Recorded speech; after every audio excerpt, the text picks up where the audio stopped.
Olá, ora cá estou eu, mais uma vez, para vos falar sobre a vida e a obra de um escritor galardoado com o Prémio Nobel de Literatura. Hoje, mais propriamente, uma escritora. Pois vou falar-vos de Grazia Deledda, que foi uma romancista da escola naturalista italiana, que nascida em 1875 na Sardanha e falecida em 1936 em Roma, que foi galardoada com o Prémio Nobel de Literatura em 1926. Foi a segunda mulher a ser galardoada com o Prémio Nobel. Ora, o nome dela completo, Grazia Cosima Deledda, nasceu em Nuoro, na Sardanha, 27 de setembro de 1871, numa numerosa família da pequena burguesia insular. Era a quinta de um grupo de 7 filhos e filhas, de um Giovanni Deledda, que era um pequeno empresário, um poeta autopublicado e alcaide de Nuoro durante um curto período, no ano de 1892, e de Francesca Gamboso, mulher muito devota, que educou os filhos na mais rígida moral religiosa.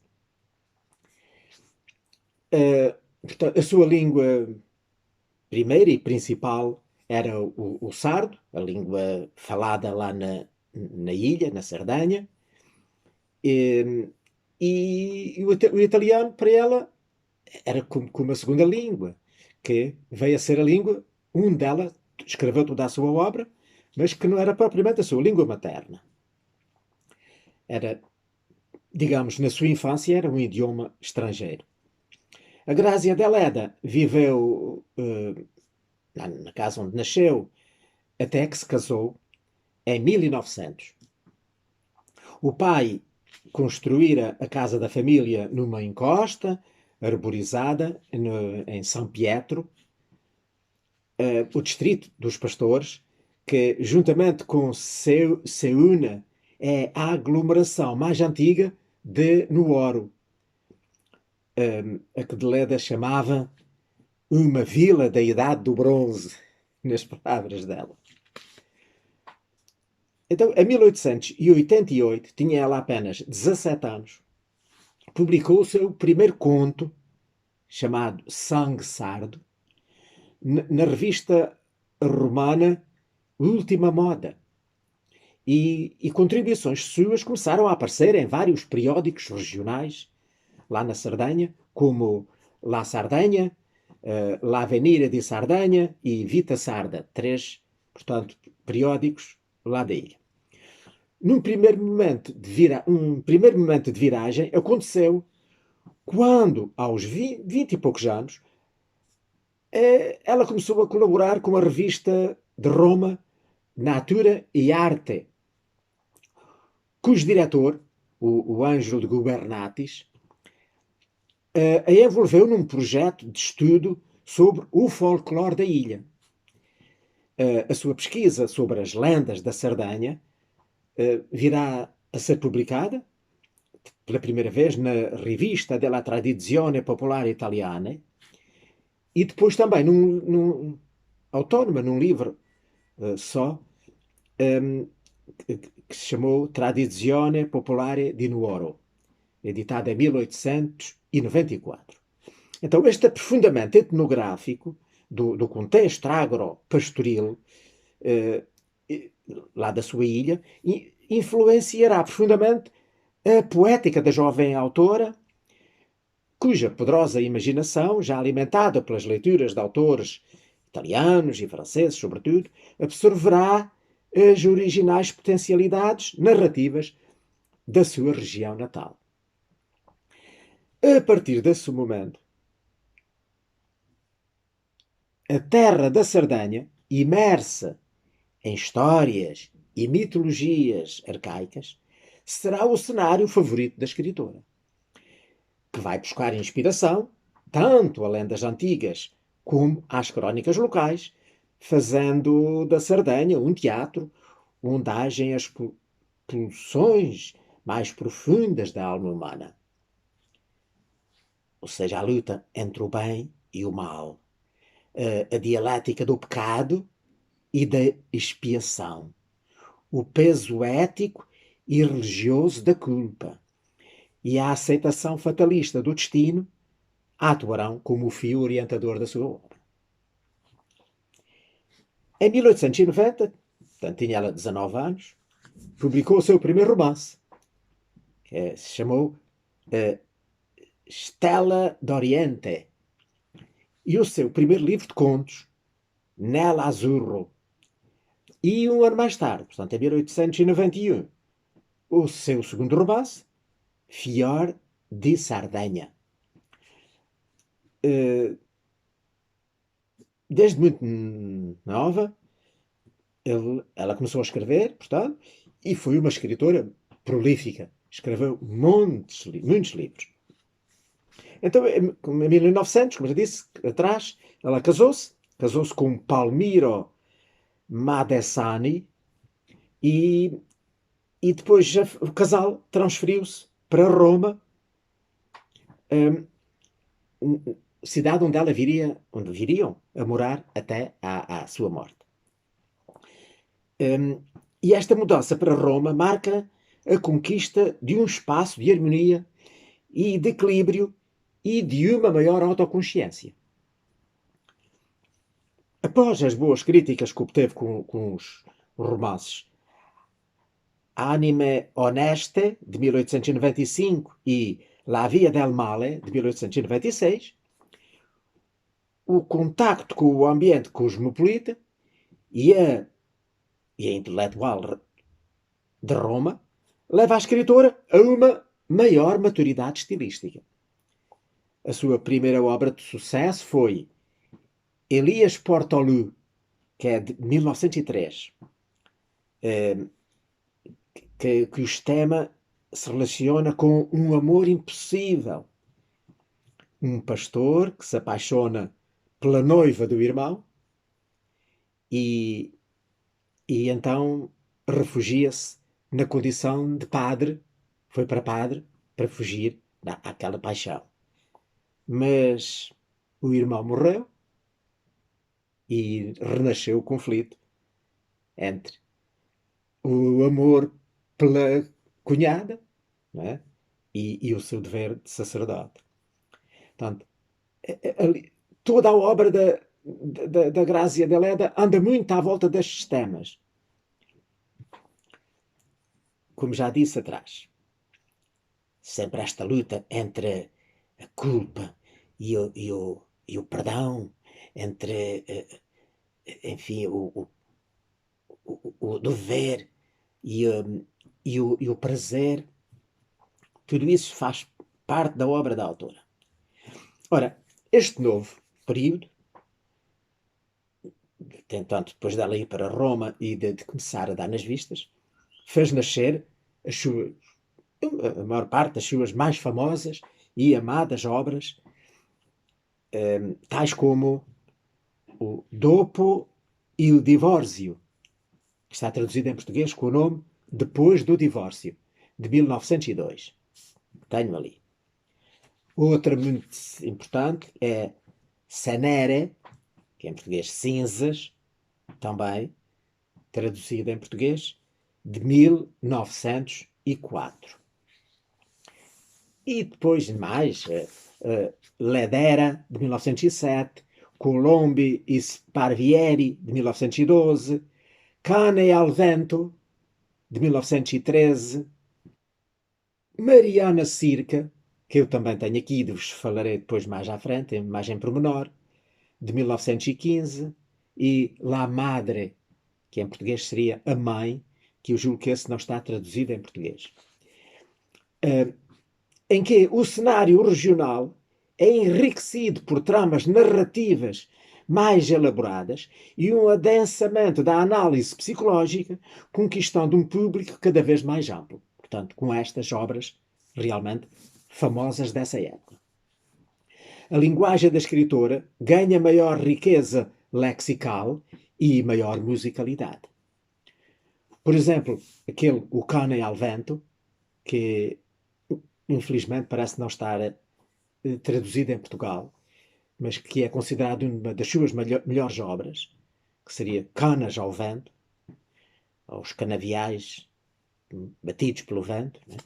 Narra as crises existenciais e as fragilidades humanas das suas personagens e descreve em detalhe e com grande realismo os costumes e lendas da sociedade agropastoril da sua amada ilha da Sardenha, e é considerada de facto a sua obra-prima, que terá contribuído decisivamente para ela ganhar o Prémio Nobel. Esperamos que venha a ser traduzida em Portugal. Deixo isto à consideração da sua editora. Alguns romances de Leda foram transpostos para o cinema. Por exemplo, o filme Cenere, As Cinzas, foi dirigido e interpretado por Fabio Mari e Eleonora Duse em 1916. Pois em 1926 foi-lhe atribuído o Prémio Nobel de Literatura.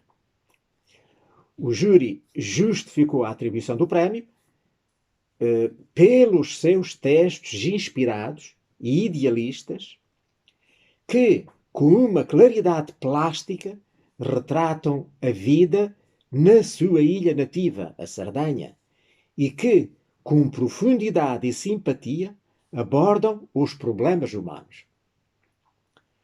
Foi este o argumento do Comitê Nobel. Foi, portanto, a primeira escritora italiana a receber o Nobel e, como já disse, a segunda mulher a recebê-lo, a ser galardoada com tal prémio.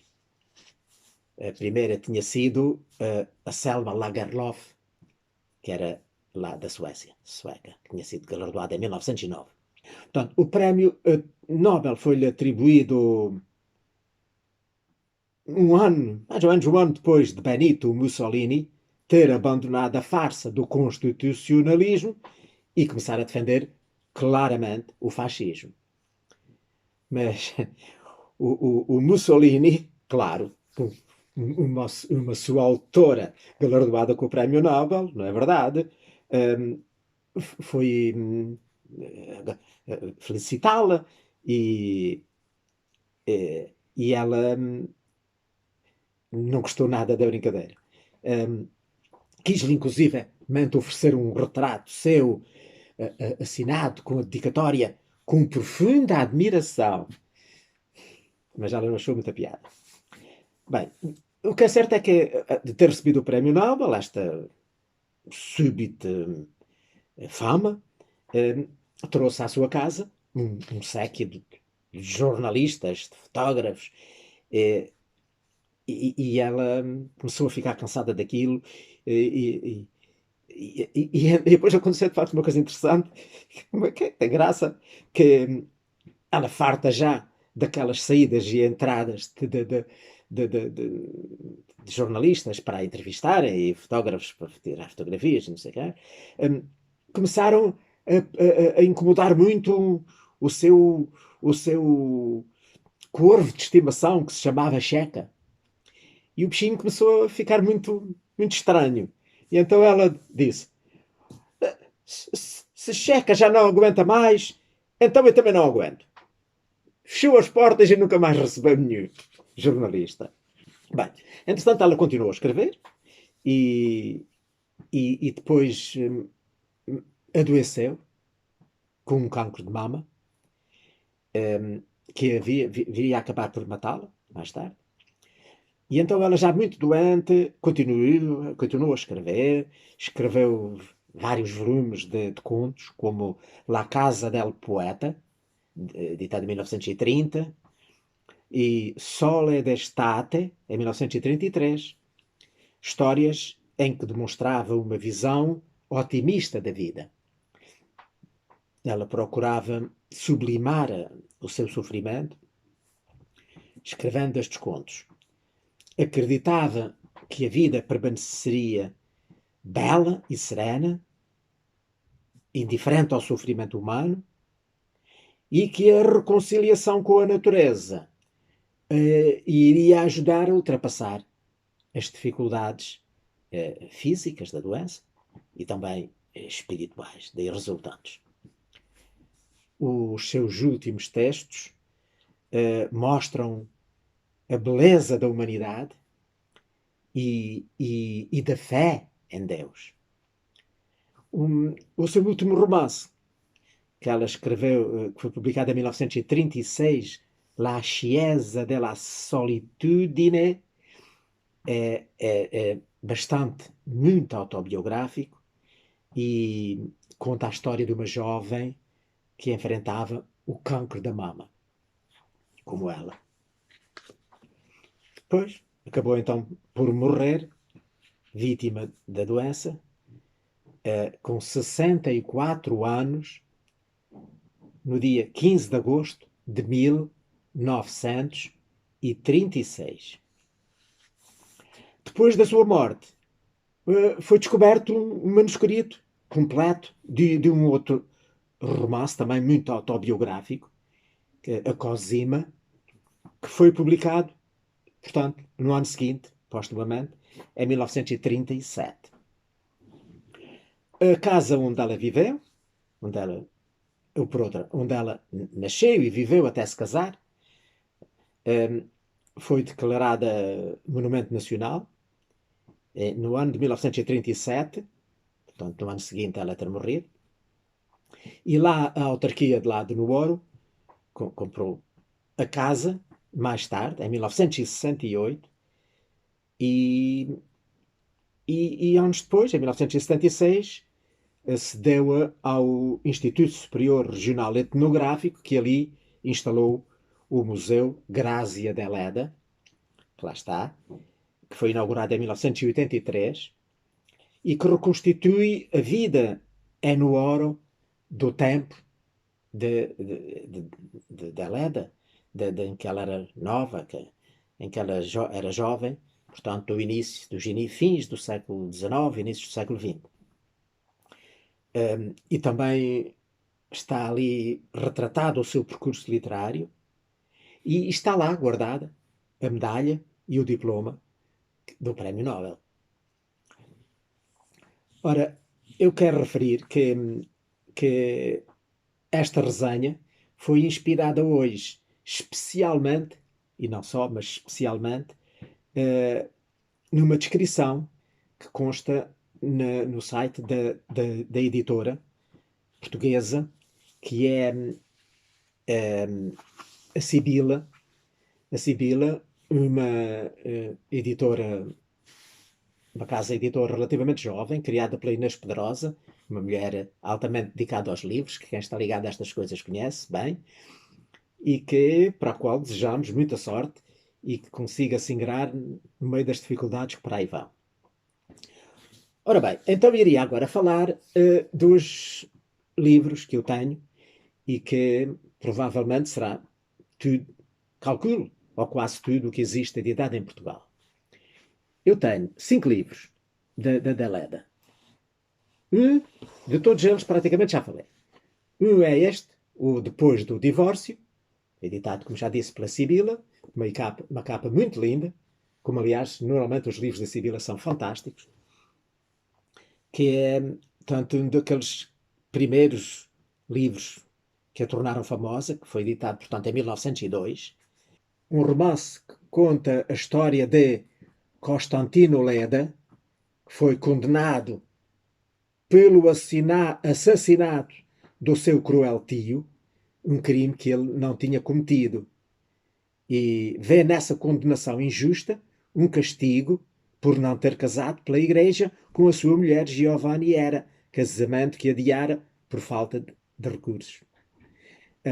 A mãe de Giovanni insiste para que a filha se divorcie do condenado e volte a casar agora com um homem rico, capaz de governar, não é? E porque se continuar casada com o seu amado marido, ela vai ficar na miséria. Então ela, dividida entre o amor e a necessidade da sobrevivência, ela terá que fazer uma escolha E de facto, pronto, torna-se uma personagem inesquecível, esta tal de Giovanna era, que é, portanto, a protagonista deste livro depois do divórcio. O outro livro, também, que já falei, é o Cinzas. Estes Cinzas, que é o tal Cinere, Cinzas é italiano, é um dos romances também mais conhecidos dela e que já foi adaptado também ao cinema,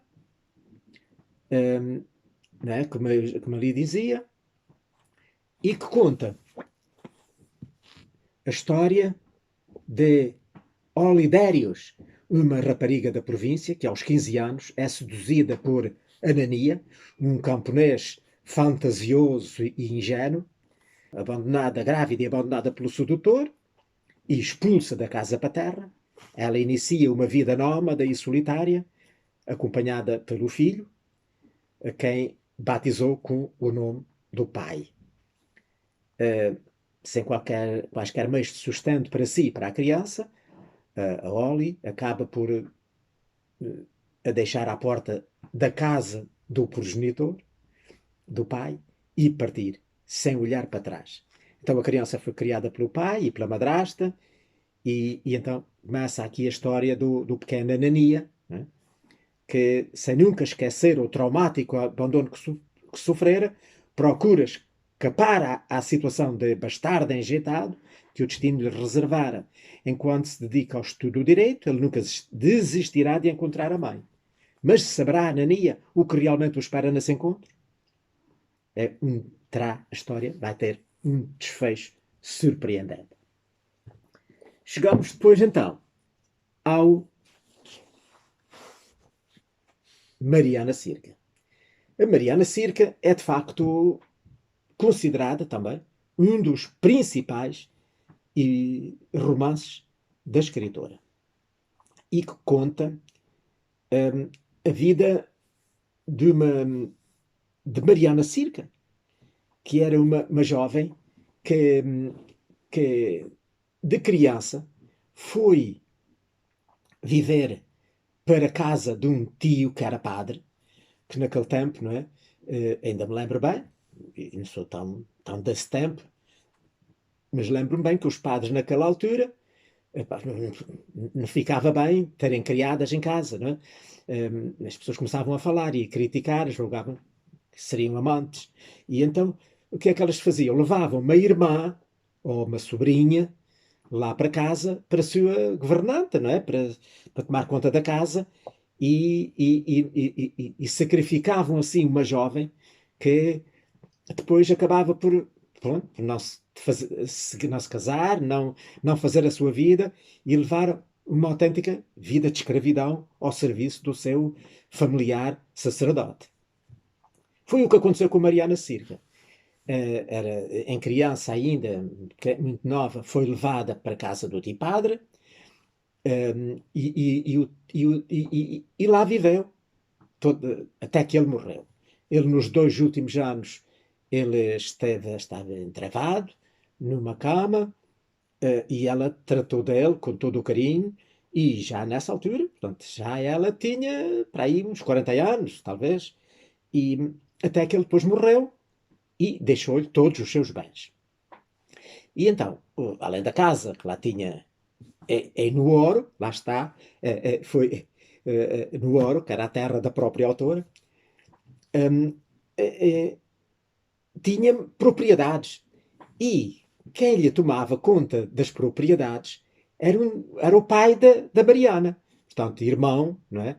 do sacerdote, pobre, e que, portanto, era praticamente feitor, ou criado, e pastor, trabalhador lá nos territórios do irmão de quem ele tomava conta. Ora, quando então o tio morreu, Mariana herdou, como já disse, em testamento, os bens dele e ficou proprietária também desses terrenos, dessas propriedades, onde o seu próprio pai trabalhava e era o responsável. ela ficou muito abatida e cambaleada com aqueles últimos anos em que se teve que fazer muito esforço e muito sacrifício para tomar conta do tio entravado. E, e então, no fim de ele morrer e dos assuntos todos resolvidos, resolveu ir passar uns tempos lá à propriedade, um, para desanuviar, para apanhar os ares do campo e para ver se melhorava. E efetivamente assim foi. Ela recuperou, andava lá pelo campo feliz e ganhou cores e vitalidade. Assim. E aí é que começou a desgraça da vida que depois veio a ter. Que já nunca tinha sido boa até aí, não é?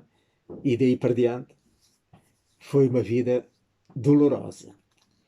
O que é que acontece?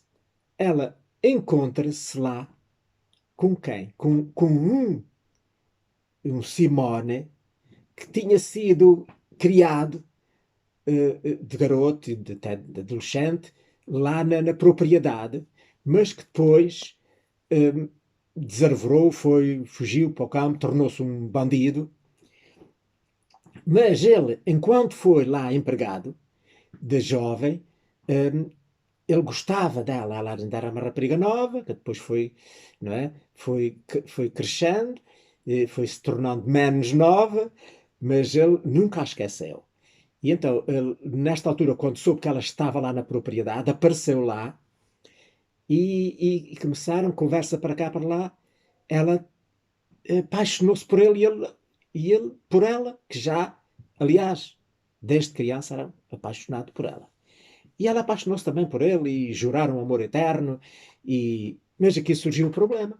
Então, como é que ela, proprietária, uma menina bem educada e que pelo senhor cônego, que na altura, quando morreu, já era cônego, e ia casar com um bandido, um vadio, um assaltante das estradas. Portanto, todo o romance anda à volta deste drama, e como é habitual nos livros da Grazia Deledda, não vai acabar bem. Porque é tal que lhe disse de a guerra entre o dever e o amor. Ela ama, mas preocupa-se com a moralidade, com... Então, isto acabam por não casar, isto acaba em drama. É um livro, de facto, maravilhoso, não, pronto, triste, né? Como, aliás, a generalidade das obras dela são histórias tristes, histórias de gente infeliz, de gente sofredora. Eu andei a ler este livro esta semana, gostei muito e se puder e quando puder vou ler outros, especialmente ali o Cinzas, que é também um livro muito, muito famoso e muito conhecido dela. Ora bem, para além destes três romances editados pela Sibila, eu tenho mais dois livrinhos, muito antigos, editados por volta dos anos 40 do século passado. Olha, quando eu nasci, vejam lá, e portanto já têm barbas brancas como eu. Este aqui é o Claro Escuro, contos, é um livro de contos, como o nome diz, coleção de contos e novelas, que foi editado pelas edições Gleba, que existiam na altura, um livrinho aqui maravilhoso, que está aqui, portanto, que é uma coleção de contos, vários contos, da Mariana Circa, que, portanto, que está um livro já assim muito idoso, mas que eu trato aqui com carinho, como todos os livros. Ora bem, alguns destes contos estão também num outro livrinho que foi editado na coleção Mosaico, uma conhecida coleção Mosaico, com o nome de Os Três Irmãos. Os Três Irmãos, que é o nome do primeiro conto que está aqui no livrinho. Tem uns 5 ou 6 contos, todos eles retirados daquele mesmo livro, do Claro Escuro. E aquele também se chama Claro Escuro, que é o nome do primeiro conto. Portanto, este é um livrinho muito pequenino, é mais pequeno, é menos que livro de bolso, é um livro de algibeira, pronto, que para se ler no metro, ou no autocarro, aos bocadinhos, são contos lindos, maravilhosos, da Grazia Deledda, que está, portanto, como é lógico, não é? Livros com 70 anos estão esgotados há muitos anos. Pode ser que agora a Sibila continue a editar obras da Grazia Deledda e edite também livros de contos que, por enquanto, ainda não editou nenhum, só editou romances, mas ela de facto é uma contista maravilhosa e também merece que os seus contos sejam editados em Portugal. Deixo isso à consideração da Inês Pedrosa. E pronto, olha, por aqui me fico hoje. Espero que tenham gostado de conhecer mais uma autora, desta vez uma mulher, e que gostem destes meus vídeos e que para a semana, se Deus quiser, que eu possa cá estar a fazer mais um vídeo e que vocês queiram ver e que continuem a gostar de ver os meus vídeos. Por aqui me fico hoje, passem muito bem e até à próxima.